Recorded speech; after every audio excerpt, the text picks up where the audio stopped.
guys, it's Kyra and welcome to my channel. Today I'll be talking about my stats on being admitted to the illustrious Spelman College, and I'll be talking about the scholarship that I was awarded. Next week I'll be doing a tips and advice video on the application process, so make sure you subscribe and hit the notification bell so you don't miss it. Now let's get into the video. First I'm going to start off with Spelman's average stats and then I'll say mine. Spelman's average GPA is a 3.76 and their average ACT is between a 22 and a 26. I graduated with a 4.06 weighted GPA and I graduated a composite score of 28 on the ACT. I was also in the top 7% of my class and I ranked 35 out of 447. I really want to stress that taking the ACT or the SAT as many times as possible is really important. You want to make sure you study for it and you get as high of a score as possible so you can be considered for the Dean Scholarship or the Presidential Scholarship, and you want to make sure that your GPA stays high for your whole high school career because it's really hard to build it back up after you let it fall. So just make sure that you take your classes seriously starting from 9th grade and just really make sure you keep your GPA and your SAT scores up. Moving on to my extracurricular activities that I did during my high school career. I was on the dance team all 4 years. I was the captain my senior year, lieutenant my junior year. I was a historian for National Honor Society, a 2-year member of Mu Alpha Theta, a senior representative in my student council, and a big friend in my STARS program, which is like a little friend, big friend program.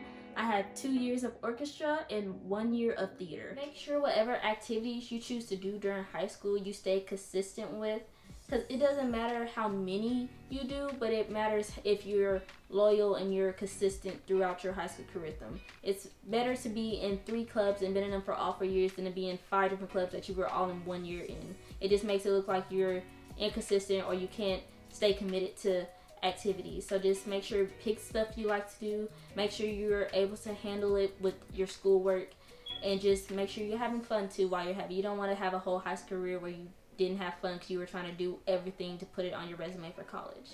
I also was an honors grad, an Arkansas scholar, and stayed on the principal's honor roll 3 out of my 4 years of high school.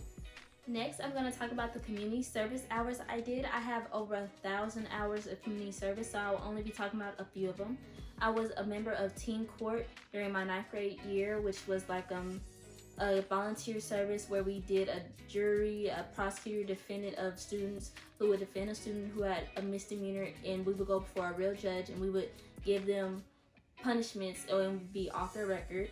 I also did clothe the kids and I got community service hours from my STARS program, and I also did a lot of small things like helping out my grandmother and helping out my dad or walking a neighbor's dog. All that can be considered community service.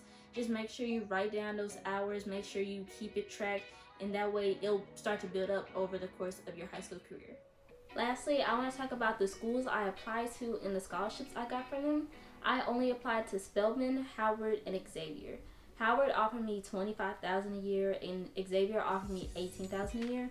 Spelman initially didn't offer me anything, and I was just so in love with the school and the sisterhood that I was really just prepared to go in and find a way to pay for it because I just really wanted to be a part of it.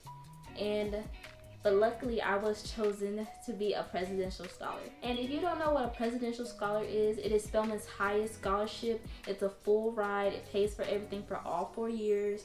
And they have a list of 20 girls that stand out in some kind of way, and they pick 5 girls from it to get it every year. I can't say for sure why I was chosen for the scholarship. Spelman looks at applicants in a very holistic view. They don't focus on one type of person. They don't focus on one aspect. They don't just focus on academics, and they don't focus on just activities. They look at people as a whole. So it's really just a person-to-person base. In terms of my application, I think I was very well-rounded. I had a strong GPA, a strong ACT score.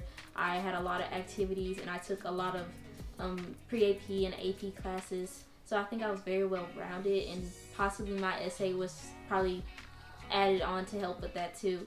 But I can't give a definite answer. And I just want to say that I was not notified of my scholarship until July 15th.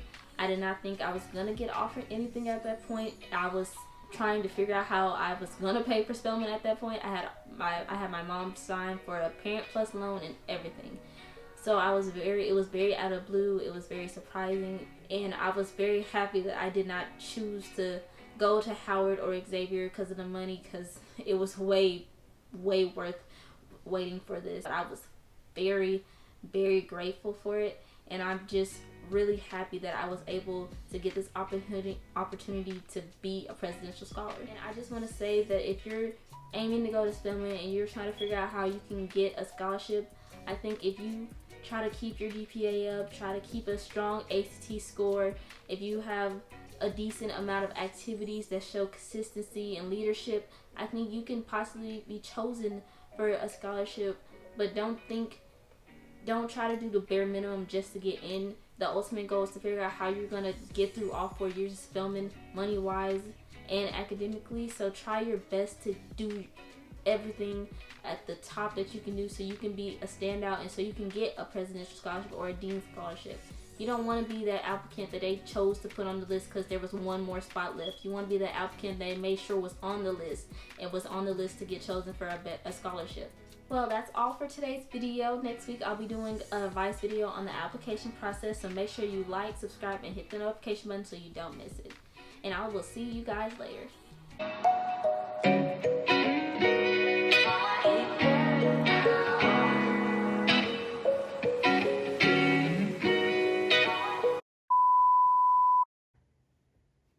Hi guys, welcome to my channel. Nope.